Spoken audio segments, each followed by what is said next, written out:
Alhamdulillah, pagi telah tiba. Kami pun terbangun di waktu subuh dan segera melaksanakan sholat. Badanku masih terasa sangat pegal, tapi aku tetap semangat karena satu pos lagi sampai di titik lokasi. Kami akan mendirikan tenda lagi di pos 5 nanti dan akan menuju ke puncak Gunung Lawu. Pagi ini kami sarapan untuk menambah tenaga, memulai pendakian ke pos 5. Jalanannya penuh dengan bebatuan yang licin karena semalaman hujan deras. Aku membawa tas carrier yang sedikit isinya karena sebagian sudah dialihkan ke tas carrier Kak Andi. Aku berjalan bersampingan dengan Kak Andi dan terkadang dia memegang tanganku dan membantuku agar tidak terjatuh. Banyak sekali tanjakan-tanjakan terjal yang sangat ekstrim. Kami membutuhkan waktu 2 jam lagi untuk sampai di perkemahan pos 5 dan melihat keindahan padang savana yang aku impi-impikan selama ini. Pendakian di jalur pos 5 ini terbilang lancar, walau kadang kami agak terpeleset karena kondisi tanah dan batu yang licin. Nafasku sudah tersendat-sendat menahan lelah. Akhirnya kami memutuskan untuk beristirahat sejenak di bawah pohon, hanya sekedar minum dan mencuci muka saja. Aku mencuci muka agar lebih fresh lagi. Air di sini benar-benar sangat jernih dan segar sekali. Air yang turun langsung dari gunung yang memberikan sensasi luar biasa. Aku pun meminum air tersebut dan tubuhku kembali fresh lagi. Selang beberapa menit melepas lelah, kami pun melanjutkan perjalanan menuju pos 5 yang kurang lebih masih 1 jam lagi. Jam sudah menunjukkan pukul 2 siang. Kami ingin mengejar sunset di padang savana karena pemandangannya indah dan terdapat hamparan lapangan yang luas sekali. Menurut info yang kami peroleh dari tim pendaki lain, alhamdulillah jam 3 sore kami pun tiba di pos 5. Hatiku rasanya senang sekali sudah berada di pos 5 dan kami segera mendirikan tenda-tenda. Di sini sudah berkumpul seluruh tim dari organisasi kampus kami. Alhamdulillah semuanya sehat dan masih bersemangat sekali. Aku dan Rika dengan cepat merapikan peralatan-peralatan yang penting saja yang akan dibawa untuk menuju padang savana dan warung Boim, serta mencapai puncak Lawu. Selebihnya, kami meninggalkan barang-barang di dalam tenda. Setelah tenda berdiri dan peralatan sudah disiapkan, kami berkumpul dan berdoa bersama untuk segera menuju padang savana, warung Boim, dan puncak Lawu. Dari pos 5, hanya memerlukan waktu 15 menit saja menuju padang savana yang begitu mempesona. Dari padang savana membutuhkan waktu 1,5 jam untuk sampai ke warung Boim, dan dari warung Boim masih memerlukan waktu 30 menit lagi untuk mencapai puncak Gunung Lawu. Bismillah, go puncak Gunung Lawu. Begitulah yel-yel yang kami teriakkan untuk membangkitkan semangat kami agar segera melihat keindahan padang savana dan mencapai puncak Lawu dengan selamat. Kami memulai perjalanan menuju padang savana terlebih dahulu. Inilah tujuan utama kami melewati jalur pendakian Candi Ceto agar kami bisa melihat keindahan padang savana yang begitu luas dan indah mempesona. Kami memulai perjalanan menuju padang savana. Aku hanya membawa tas kecil yang berisi handphone dan kamera SLR karena aku pikir jaraknya tak begitu jauh dari tenda dan kami hanya mengejar waktu ke puncak untuk melihat indahnya sunset. Jalur menuju padang savana seperti tebing-tebing yang menjulang tinggi. Dataran seperti bukit, treknya agak susah untuk dilalui, kadang sepatuku terpeleset karena tak bisa mengimbanginya. Kak Andi yang selalu siap siaga menolongku dari belakang. Pelan-pelan saja Rum, kamu hati-hati. Iya Kak, aku sudah tak sabaran ingin melihat padang savana yang indah sekali. Iya, bentar lagi sampai kok. Kami berjalan dengan sangat hati-hati, jangan sampai terjatuh lagi karena treknya agak terjal untuk dilalui. Untung saja aku hanya membawa tas yang ringan, jadi beban di pundakku tak terasa berat seperti dari pos 1 kemarin. Jam sudah menunjukkan pukul 4 sore. Kami terus mengejar waktu agar bisa melihat sunset di padang savana. Waktu terus berjalan, alhamdulillah kami pun sampai di padang savana. Subhanallah, indah sekali. Dalam hatiku terkagum-kagum melihat keindahan savana yang begitu luas. Aku dan Rika sampai berlari ke sana kemari mengelilingi padang savana. Tak lupa aku memotret banyak pemandangan indah di padang savana dan matahari pun sebentar lagi akan terbenam. Aku tak akan melewatkan momen indah dan akan aku abadikan lewat video kameraku. Aku melihat di sekeliling hamparan luas dipenuhi rerumputan yang indah sekali. Seumur hidup, baru kali ini aku melihat keindahan alam yang sangat mempesona sekali. Teman-teman yang lain pun tak lupa juga berselfie ria, mengabadikan momen indah ini bersama-sama. Kak Andi meminta foto berdua denganku, dan aku pun menerima ajakannya dengan senang hati. Kak, benar-benar indah ya di sini. Iya Rum, udaranya sejuk pula dan indah sekali. Aku melihat Rika sedang asik membuat video di ponselnya. Seketika udara berembus lebih sejuk dan dingin sekali. Aku melihat ke langit, sepertinya mendung lagi. Jika hujan turun, aku tak tahu harus bagaimana lagi, sedangkan ke tempat tenda memerlukan waktu yang lama pula. Begitu juga jika melanjutkan ke warung Mbok Yem yang masih butuh 1 jam lagi. Semua sama lamanya jika kami memilih salah satu pilihan tersebut. Teman-teman, cuaca kembali mendung lagi. Kita harus bagaimana? Apa tetap lanjut ke warung Mbok Yem atau kembali ke tenda dahulu? Besok pagi baru kita mulai pendakian. Kak Andi memberikan pilihan agar kami segera bertindak sebelum hujan turun. Perjalanan ke warung Mbok Yem juga masih jauh ya? Tanya Rika. Sekitar 1 jam lagi kah? Apa kita kembali ke tenda lagi? Ajakku. Tapi nanggung kalau kita ke tenda lagi. Lebih baik pelan-pelan kita lanjut saja ke warung Mbok Yem. Ucap Fajar. Ada 2 orang yang menyarankan agar tetap melanjutkan ke atas. Tapi aku pikir kalau hujan turun deras akan mempersulit pendakian karena pasti jalannya licin sekali. Belum lagi cuaca yang gelap menambah kesulitan untuk menanjak anak tangga tanah. Aku dan Rika pun bingung harus bagaimana. Rintik hujan perlahan turun dan membasahi hamparan luas ini. Kami segera memakai raincoat masing-masing. Jangan sampai baju kami basah karena semua kami tinggal di tenda pos 5. Ya sudah, kita pelan-pelan saja ya menuju warung Mbok Yem. Bagaimana? Kak Andi mengisyaratkan kami agar melanjutkan pendakian ke atas dan mencapai warung tertinggi se-Indonesia. Aku dan Rika menyetujuinya, meski ada perasaan khawatir gerimis semakin deras saja. Kami saling berpegangan tangan karena trekking sudah mulai licin dan terjal sekali. Kak, sepertinya trek ini tak memungkinkan untuk dilanjutkan. Air hujannya saja semakin deras Kak. Aku khawatir tidak ada tempat untuk berteduh di sini. Aku mencoba untuk berbicara pelan-pelan ke Kak Andi. Dan semoga dia mengerti bahwa perasaanku sangat takut sekali. Aku takut hujan turun begitu derasnya seperti semalam. Tidak dek, yuk pelan-pelan kakak tuntun. Kamu jangan takut ya. Kak Andi sepertinya tahu perasaan takutku. Aku tak kuasa menahan rasa takut ini karena petir sudah mulai bersahutan. Kami berjalan di padang savana yang begitu luasnya. Kami berjalan pelan-pelan dan dengan jantung yang berdebar-debar. Terkadang cahaya petir menyambar dengan seramnya. Di sini pepohonannya tidak rimbun, hanya rerumputan savana yang terlihat sepanjang hamparan luas. Langit pun sangat terlihat sekali, gelap dan tak bersahabat. Di tengah padang savana, sangat berat melangkahkan kakiku. Aku merasakan ada sesuatu yang berada di sampingku. Tapi, aku enggan menoleh dan enggan memberitahu ke Andi. Kilas, melihat ada sosok yang berwarna putih, entah itu sosok apa. Gerimis makin deras dan tubuhku semakin merinding. Kak, aku takut Kak. Aku memegang tangan Kak Andi dengan gemetaran. Teman-teman di depanku terus melangkahkan kaki pelan-pelan dan kondisi sangat sunyi sepi, hanya terdengar suara hujan dan geluduk saja.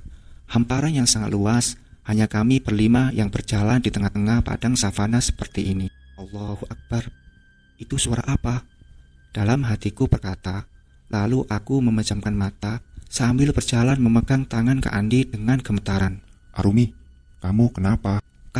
Aku ingin ke tenda saja Kak, aku balik saja ya. Aku tak bisa melanjutkan pendakian ini Kak. Hatiku rasanya tak enak sekali. Aku meminta Kak Andi untuk kembali ke tenda saja karena perasaanku makin tak menentu. Bulu kuduku merinding hebat dan aku mendengar ada suara tangisan wanita di sampingku. Tapi ketika aku menoleh, hanya sebuah pohon beringin besar saja yang terlihat. Suara itu sangat jelas sekali di telingaku. Aku tak tahu teman-teman yang lain mendengarnya juga atau tidak. Teman-teman, berhenti sebentar.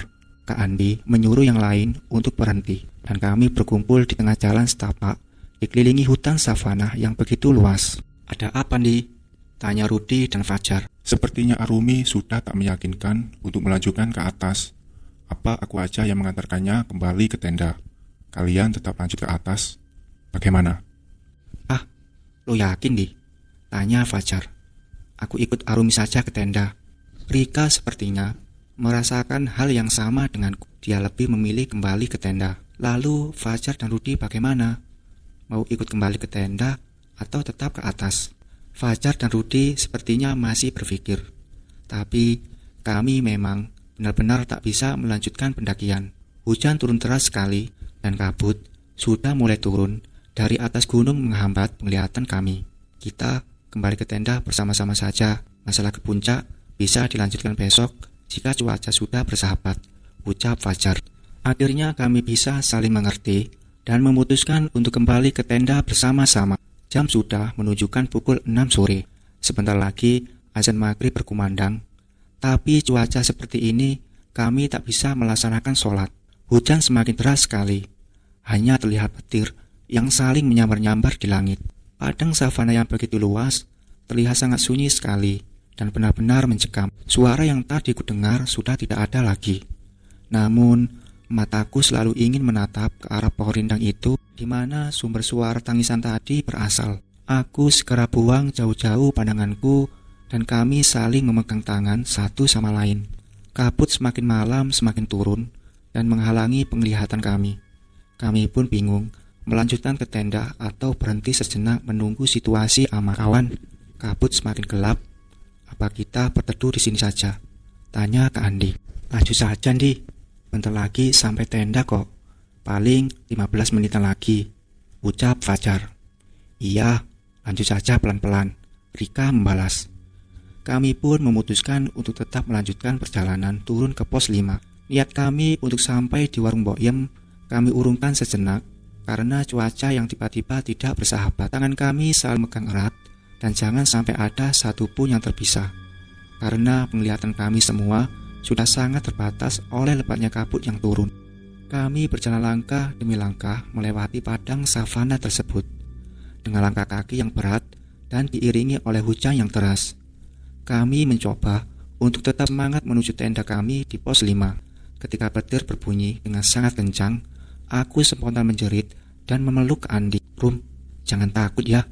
Aku hanya menangis gemetaran, tubuhku menggigil. Aku hanya bisa membaca ayat suci yang aku lafal agar dapat menenangkan pikiran burukku. Tak lama kemudian, aku mendengar ada suara langkah kaki yang besar terdengar dari arah belakang Rudi. Kebetulan Rudi berada paling belakang setelah ke Andi. Aku mengira itu hanya suara gesekan pepohonan karena tertiup angin dan hujan deras. Namun, suara langkah kaki dan raungan itu semakin terdengar jelas di telingaku. Aku kira hanya aku yang mendengarnya, tapi teman-teman semua mendengarnya juga. Aku takut ini binatang buas yang akan memangsa kami semua. Kakak, itu suara apa? Aku lemas dan hanya bisa menangis memegang erat Kak Andi. Namun, Kak Andi hanya diam saja dan tangannya sudah panas dingin. Gemetaran pula, terdengar suara Rudi dari belakang seperti mempercepat langkah kakinya. Dia pun sepertinya ketakutan juga. Suara itu semakin terdengar jelas seperti suara harimau mengaum, tapi langkah kakinya seperti langkah kaki manusia. Hanya saja sangat kencang suaranya. Kami semua mempercepat langkah kaki, jantungku berdetak kencang, aku tak kuasa menyembunyikan rasa takutku. Arumi, aku takut, aku ingin sekali berlari kencang.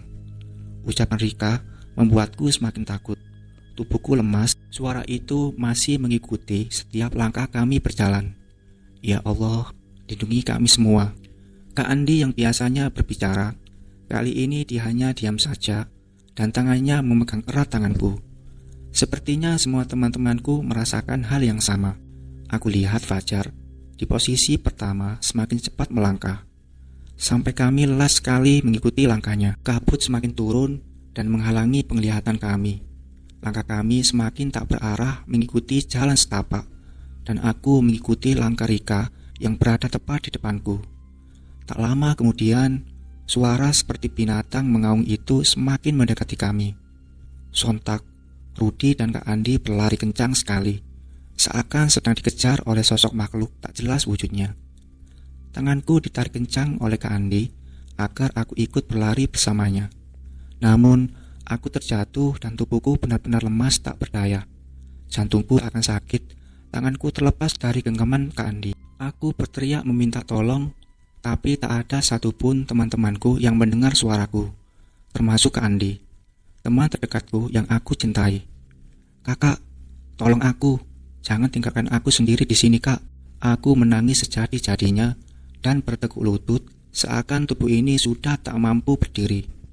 Seakan malaikat Israel sudah berada di depan mataku. Petir masih bersahut-sahutan, diiringi oleh derasnya hujan yang membasahi seluruh badanku. Aku tergeletak di hamparan luas padang savana. Tubuhku terbaring lemas. Ya Rob, jika aku meninggal di sini, ampunilah dosa-dosaku yang sudah aku perbuat selama hidup di dunia ini.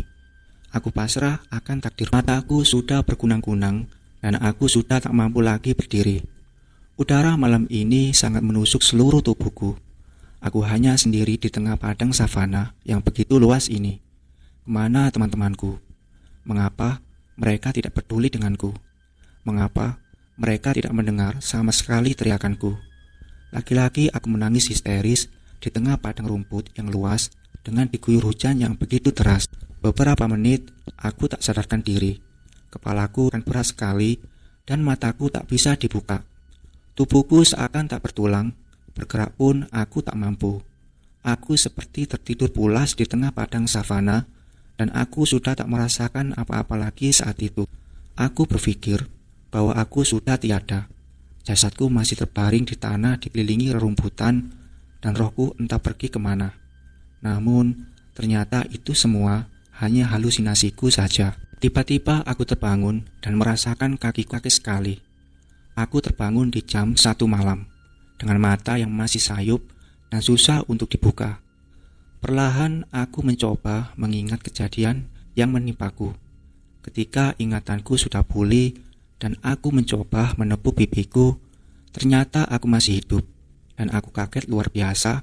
Posisiku sudah tidak lagi di tengah padang savana. Seingatku terakhir aku tertinggal oleh teman-teman di tengah savana, tapi sekarang posisiku ada di pinggir tebing yang menjulang tinggi. Aku hanya bersandar di pohon dan kakiku sudah menyentuh bibir tebing. Lagi-lagi aku menangis, tak kuasa menahan rasa takutku yang luar biasa. Bibirku gemetaran dan tubuhku seakan melayang di udara. Ya Rob, apa salahku sehingga aku diberikan ujian berat seperti ini? Aku tak sanggup menjalani ini semua, ya Rob. Hatiku berkata dalam hati dengan rasa takut dan rasa pasrah. Jika aku menggerakkan badan, aku khawatir tanah ini akan longsor dan aku akan jatuh ke bawah jurang. Sedangkan ini sangat gelap sekali. Mataku tak bisa melihat di sekelilingku. Aku hanya bisa menatap ke depan hamparan luas, penuh pepohonan yang sangat rimbun, dan jurang yang menjulang sangat tinggi. Jantungku berdetak hebat, membayangkan jika aku terjatuh ke bawah jurang itu. Aku hanya mampu menutup mataku dan menekuk kakiku, bersimpuh lutut di hadapan Yang Maha Kuasa. Langit pun terlihat jelas di hadapanku, seakan aku sedang berhadapan langsung dengan pemiliknya. Aku hanya mampu melantunkan sholawat Nabi dan membaca ayat kursi. Aku mencoba menenangkan pikiran dan hatiku agar tidak panik dan berpikir positif bahwa aku akan selamat dan baik-baik saja. Air mataku seketika berhenti, tapi jantungku masih berdetak kencang ketika aku menatap dalam-dalam di sekelilingku. Benar-benar hutan belantara dan aku berada di atas tebing yang bawahnya jurang, bagaikan mimpi. Tapi ini nyata dan aku harus bisa mengatasi rasa panikku. Aku menarik nafas dalam-dalam dan menyadari bahwa aku harus kuat demi kedua orang tuaku. Aku harus kembali dengan selamat. Aku masih tak kuasa melihat sekelilingku yang gelap gulita. Aku mencoba memejamkan mata dan tak berani membukanya sama sekali. Aku melantunkan sholawat sambil membayangkan berkumpul dengan kedua orang tuaku di rumah. Pasti mereka mendoakanku juga di sana. Jika Allah masih memberikanku umur yang panjang, pasti aku akan selamat dan bisa melewati ini semua. Bibirku tak henti-hentinya melantunkan sholawat Nabi, sampai tak terasa aku tertidur di bibir tebing ini. Aku benar-benar tertidur pulas tanpa gangguan apa-apa. Allah masih sayang denganku, dan aku bermimpi bertemu dengan sosok kakek-kakek mengenakan sorban putih dan memberikanku sepucuk kertas. Beliau tidak berkata apa-apa, tangannya hanya menjulur ke arahku dengan memberikan sepucuk kertas, dan aku baca tulisan itu. Berisi kalimat-kalimat tasbih dengan tulisan Arab. Lalu kakek tersebut tiba-tiba hilang begitu saja. Tak tahu kemana. Aku membaca kalimat tasbih itu sebanyak 5 kali. Posisiku masih sama, berada di bibir tebing dan masih bersandar di sebuah pohon tepi tebing. Ya Allah, bagaimana aku bisa berdiri dan pergi dari tempat ini? Jika aku bergerak ke depan, aku takut tanah ini longsor dan aku terjatuh ke jurang. Aku mencoba untuk tenang dan tenang. Aku menarik nafas dalam-dalam. Jika aku panik, maka aku tak bisa berpikir panjang. Yang ada, aku hanya bisa menangis dan pasrah. Aku memang cewek penakut dan lemah. Kali ini, aku diuji dengan cobaan yang amat berat. Aku benar-benar sendiri di gunung ini. Tak ada seorang pun yang aku temui. Aku membaca kalimat tasbih yang semalam diberikan oleh seorang kakek di dalam mimpiku. Aku berpikir bahwa beliau adalah malaikat yang Allah utus untuk menolongku. Walau sekarang kakek itu tak lagi hadir mendampingi, aku harus mampu berdiri sendiri. Aku harus bisa, aku harus kuat. Aku memutar otak bagaimana aku bisa pergi dari tempat seram ini. Aku perlahan menggeser tubuhku ke arah samping dan memegang erat batang pepohonan. Bibir tebing ini ditumbuhi oleh beberapa pepohonan besar yang membuatku merasa berbesar hati untuk segera menyelamatkan diri dari tempat ini. Matahari semakin terik dan bajuku yang basah karena kehujanan semalaman menjadi kering sendiri di badanku. Aku pelan-pelan mengangkat badanku dengan memegang erat batang pohon agar kakiku tidak menginjak bibir tebing. Perlahan kakiku kuangkat dengan sangat hati-hati. Lalu aku berdiri dan memeluk pohon tersebut. Aku memejamkan mata dan menarik nafas dalam-dalam. Jantungku masih berdetak kencang dan aku tak berani melihat ke arah depan karena melihat sangat jelas jurang yang begitu tinggi yang dipenuhi pepohonan rimbun. Kalau aku melihatnya ke bawah, kepalaku pusing dan seakan tubuhku ikut melayang jatuh ke bawah. Aku memutuskan untuk melihat ke samping saja mengikuti pepohonan rimbun ini. Aku melangkah pelan-pelan sambil memeluk pohon yang satu ke pohon yang lain. Langkah demi langkah aku telusuri dengan rasa takut dan pesimis. Terlintas aku melihat ibuku tersenyum dan melambaikan tangannya ke arahku tanpa berkata apa-apa. Aku mengusap-usap mataku, lalu bayangan ibuku hilang seketika. Aku menangis di pelukan pohon tepi tebing. Aku tak kuasa menahan rasa sedih ini sendiri. Kemana orang-orang yang aku sayangi? Mengapa aku dibiarkan sendiri seperti ini di gunung? Apa aku akan jadi tumbal makhluk-makhluk gunung lawu? Aku menangis terseduh-seduh, lalu ketika seperti ada yang menggerakkan hatiku. Aku berpikir, jika aku terus-terusan lemah seperti ini, aku tidak akan bisa keluar dari gunung ini. Aku masih ingin hidup. Aku masih ingin berkumpul dengan orang-orang yang sayangi. Aku melanjutkan usaha lagi dengan melangkah perlahan-lahan sambil memegang batang pohon. Lalu kulihat ada semak belukar yang landai ke bawah. Aku mencoba merangkak pelan-pelan, khawatir ada jurang yang tertutupi oleh rerumputan. Namun, setelah ku amati celah ini bukan jalan buntu, tetapi bisa diterobos ke arah bawah. Aku berusaha untuk turun dengan posisi duduk dan menelusuri jalan semak belukar itu. Sepertinya waktu sudah siang sekali, perutku sudah keroncongan dan rasa hausku sudah melanda. Aku mencoba untuk menebang pepohonan. Untung saja aku membawa pisau kecil dan sebotol air minum. Aku mencoba makan daun-daunan yang bisa aku makan sesuai pengalaman yang sudah aku peroleh selama di organisasi pecinta alam. Di tasku sudah tak ada bekal makanan sama sekali. Hanya ada sebotol air minum, handphone, dan kamera SLR-ku. Perutku sudah tak keroncongan lagi. Aku pun melaksanakan sholat zuhur. Meski hanya mengira-ngira saja, karena jam tanganku hilang entah kemana. Aku melihat arah matahari itu berada. Aku bertayamum melaksanakan sholat zuhur dan asar. Ketika aku sholat, aku sekilas melihat ada seperti anak kecil yang sedang berlari ke bawah ke sana. Anak kecil itu 2 orang dan tertawa-tawa seperti sedang bercanda. Aku ingin sekali menolehkan kepala, tapi aku sadar aku sedang sholat dan harus khusyuk. Aku tak peduli, ada penampakan-penampakan di Gunung Lawu ini. Aku mencoba untuk memejamkan mata sembari membaca bacaan-bacaan sholat dengan khusyuk. Alhamdulillah, sosok anak kecil itu hilang dan tak muncul kembali. Setelah sholat, aku mencari jalan lagi yang bisa dilalui. semak belukar yang sulit untuk diterobos. Lagi-lagi aku menemui jalan buntu yang terputus oleh jurang yang curam. Aku berbalik arah lagi, rasanya tubuhku sudah mati rasa, melawan rasa lelah, ingin cepat bertemu dengan kawan-kawan. Sontak aku terkaget. Ketika aku memutar arah jalan, aku melihat dari kejauhan di seberang pepohonan rimbun, terlihat beberapa polisi hutan yang sedang berkeliling sambil membawa lampenter dan mikrofon. Namun suaranya tak begitu jelas terdengar. Aku berteriak sambil melambai-lambaikan tangan. Namun tak seorang pun yang melihat keberadaanku. Aku berteriak dengan kencang lagi, masih saja tak ada yang mendengar suaraku. Ya Allah, kenapa tak ada satupun yang mendengar suaraku? Tolong aku ya Allah. Aku menangis dan bertekuk lutut sambil bersujud, memohon ampunan. Mungkin ada satu kesalahan yang sudah aku lakukan, sehingga Allah balas seperti ini. Ampuni segala khilafku ya Rob, berikan aku jalan keluar.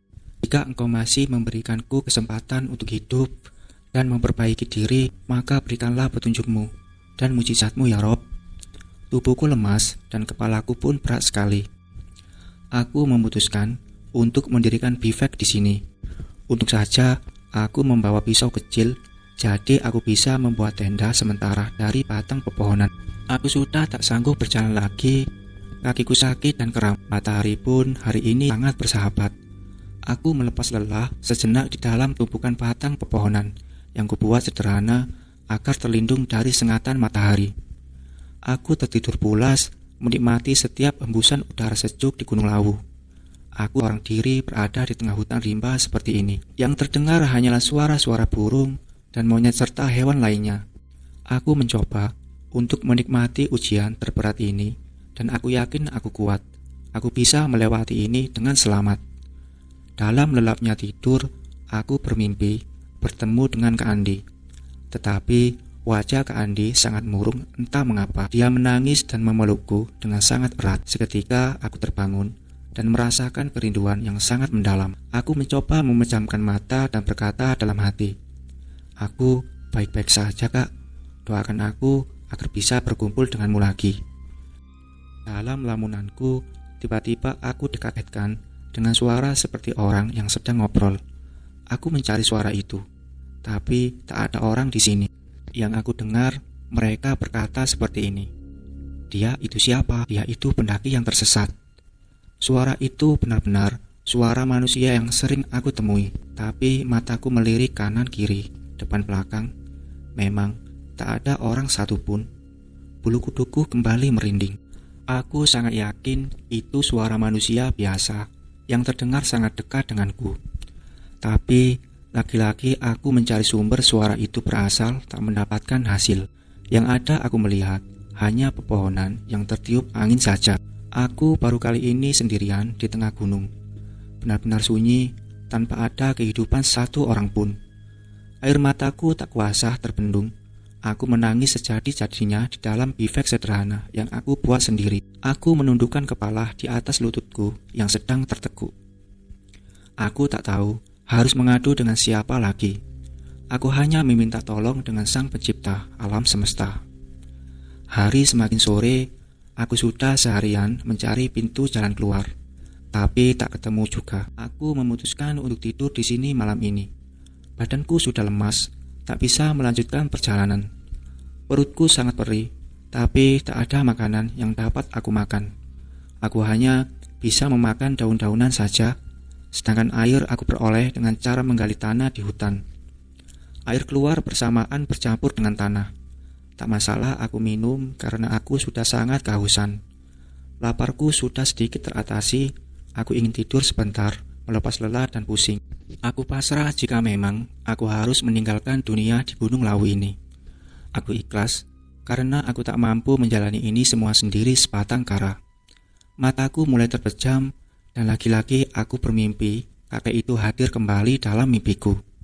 Kali ini ia tersenyum kepadaku dan memberikan satu buah plastik yang berisi makanan dan buah-buahan. Aku menerima karena perutku masih terasa lapar. Lalu aku terbangun karena mendengar suara burung yang sedang berkicau sangat merdu. Burung itu terus berterbangan di sekitar. Aku pernah belajar survival di hutan bahwa kedatangan burung itu pertanda baik. Mudah-mudahan aku segera mendapat jalan keluar untuk pulang ke rumah. Hatiku pun berbesar hati dan yakin bahwa aku bisa kembali dengan selamat. Tiba-tiba dari kejauhan, aku melihat ada sebuah plastik hitam yang berada tepat di depan pohon samping bivekku berada. Sepertinya plastik itu yang tadi ada di dalam mimpiku yang diberikan oleh kakek tersebut.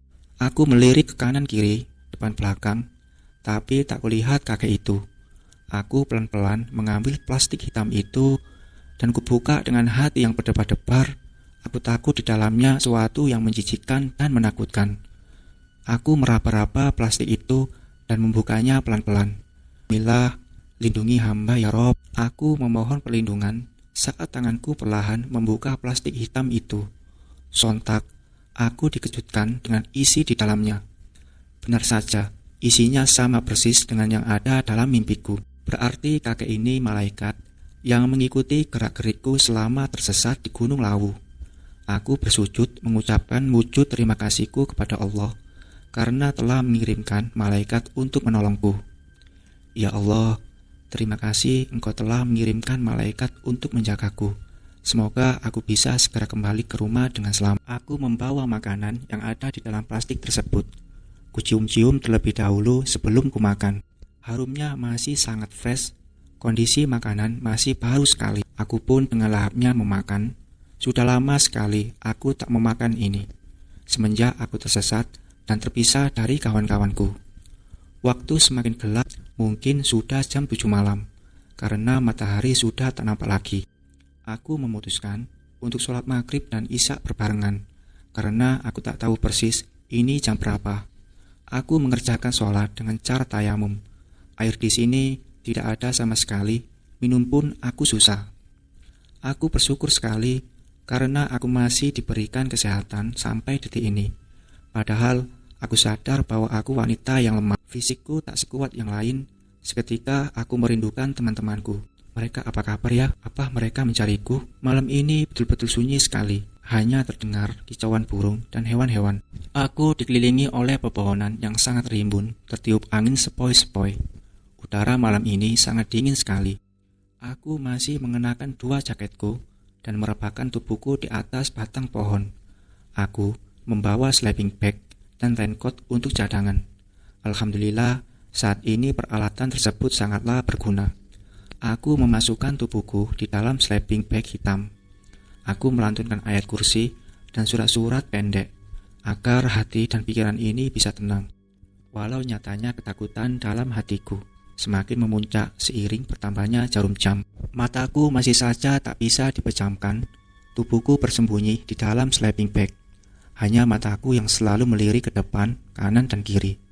Sontak aku dikejutkan dengan cahaya yang tiba-tiba bermunculan tak jauh dari hadapanku, sekitar 10 meter.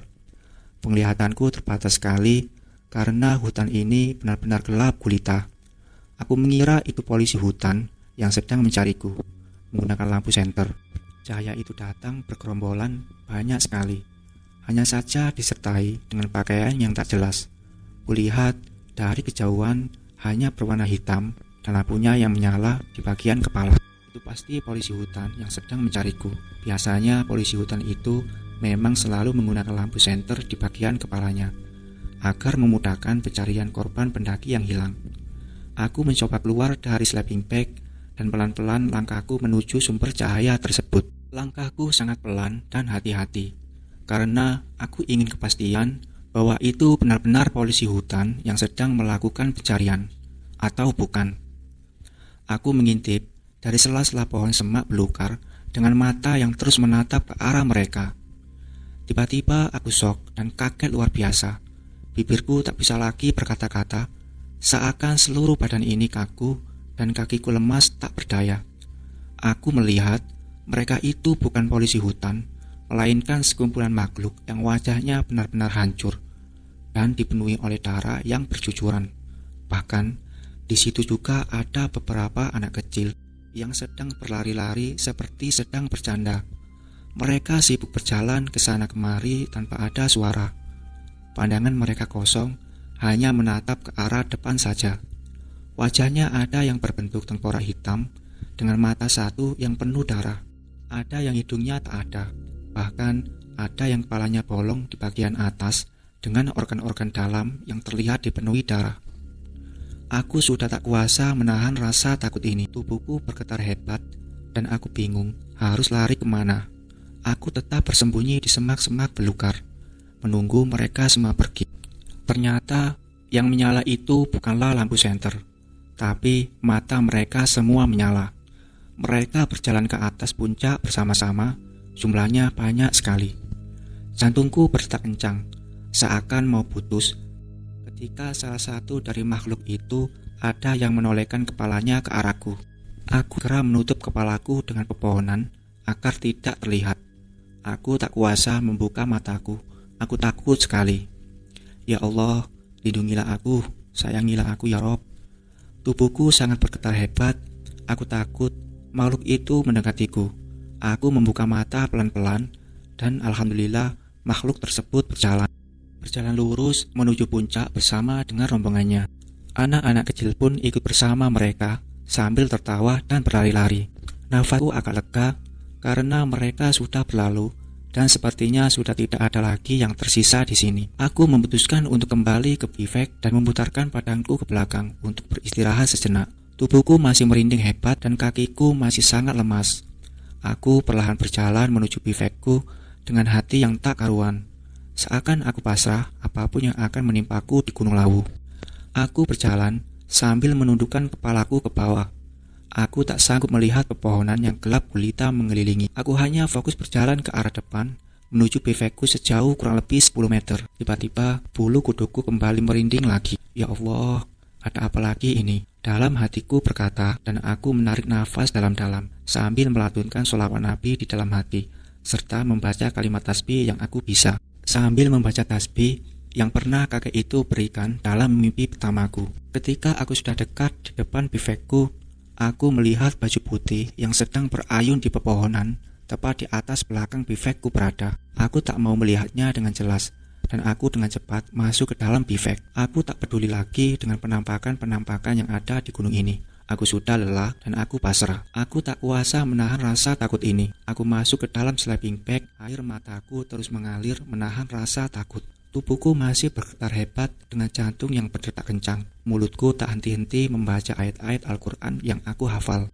Aku mencoba memejamkan mataku sambil terus melantunkan ayat-ayat suci. Sontak dadaku kembali bergetar lagi ketika makhluk bergaun putih itu tertawa kencang dari arah belakang bivekku. Aku terus menangis dan menggigil sambil membaca ayat suci yang aku bisa. Suara itu khas sekali yang dimiliki oleh kuntilanak. Pasti sosok itu sedang berayun di pohon yang rimbun besar itu tepat berada di belakangku. Aku terus memejamkan mata dan menutup seluruh tubuhku dengan sleeping bag. Lagi-lagi aku pasrah jika makhluk itu membunuhku di sini. Tubuhku menggigil luar biasa dan kepalaku berat sekali, pikiranku melayang dan tubuhku terasa lemas tak berdaya. Ya Allah, ampunilah segala dosa-dosa yang telah aku perbuat dan cabutlah nyawaku dalam keadaan husnul khotimah. Aku menangis bersujud di hadapan Sang Maha Esa. Aku memohon ampun dan berpasrah diri jika memang usiaku cukup sampai di sini. Suara kuntilanak itu sepertinya sudah tak terdengar lagi. Tubuhku lemas dan kepalaku pusing. Aku memutuskan untuk tidur sejenak di bivek sederhanaku. Aku menutup telingaku rapat-rapat dengan headset yang berisi tausiah ayat-ayat suci Al-Quran. Sampai mataku terpejam di dalam sleeping bag. Aku tak peduli. Malam ini ada penampakan-penampakan yang lain. Yang aku pikirkan, besok aku harus bangkit, harus semangat lagi dan harus menemukan jalan keluar agar aku bisa kembali ke rumah. Walaupun harapannya sangat tipis karena sudah sehari semalam aku belum juga menemukan titik terang. Malam berlalu dan aku pun terlelap dalam tidurku. Tubuhku lelah. Aku menikmati setiap hembusan udara yang menyentuh seluruh tubuhku dengan sangat sejuk. Saat ini aku merasakan bahwa Allah sangat dekat denganku, seakan ada di hadapanku. Aku merasakan kesendirian dan ketakutan yang luar biasa. Namun, aku sangat bersyukur karena sampai detik ini aku masih bisa bertahan hidup dan masih ada harapan untuk kembali ke rumah. Malam ini aku bisa tidur dengan nyenyak tanpa gangguan apapun. Mungkin karena aku sudah sangat kelelahan dan tidak peduli yang ada di sekelilingku lagi. Tak terasa suara burung-burung berkicau saling bersahut-sahutan. Aku terbangun dalam tidur dengan headset yang masih menempel di telingaku.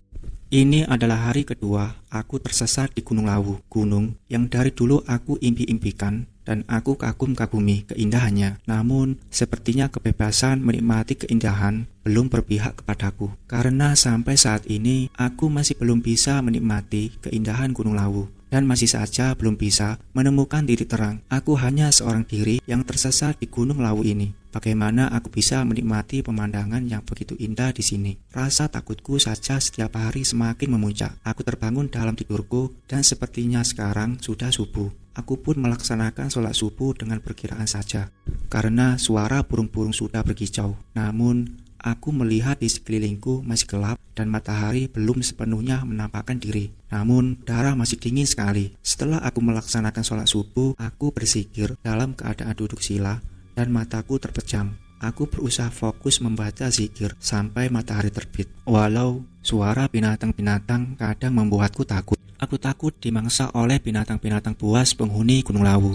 Hatiku dan bibirku tak berhenti-hentinya melantunkan asma Allah. Aku memohon kepada Allah agar memberikan petunjuk untukku untuk bisa kembali ke rumah dengan selamat. Aku sangat merindukan kedua orang tuaku, teman-temanku, dan kampusku. Aku merindukan kehidupan normal seperti dulu lagi. Tak terasa air mataku pun mengalir sambil melantunkan zikir. Aku tak kuasa merasakan sesak di dada. Mengapa nasibku seperti ini? Apa aku sudah melakukan kesalahan besar sehingga aku menerima ujian seberat ini? Jangankan di hutan sendirian, di kampus saja aku tak berani sendirian jika malam tiba. Tapi sekarang aku harus menghadapi ujian ini dengan hidup sebatang kara di tengah hutan Gunung Lawu. Ketika aku meratapi kesedihan ini dan air mataku terus mengalir, aku sekilas melihat percikan cahaya yang turun dari atas sangat silau yang masuk ke dalam bayangan mataku yang masih terpejam. Aku kaget dan aku mengira itu kilat, tapi tak ada suara apa-apa. Jantungku kembali bergetar hebat dan bibirku gemetaran. Ya Allah, ada apa lagi ini? Aku tak kuasa menahan rasa takut ini, tapi aku penasaran ingin melihatnya. Aku berusaha untuk membuka mataku pelan-pelan. Mataku perlahan terbuka dengan sangat hati-hati dan dipenuhi rasa takut yang luar biasa. Sontak aku terkejut melihat pemandangan di depan mataku yang membuat jantungku seakan berhenti sejenak.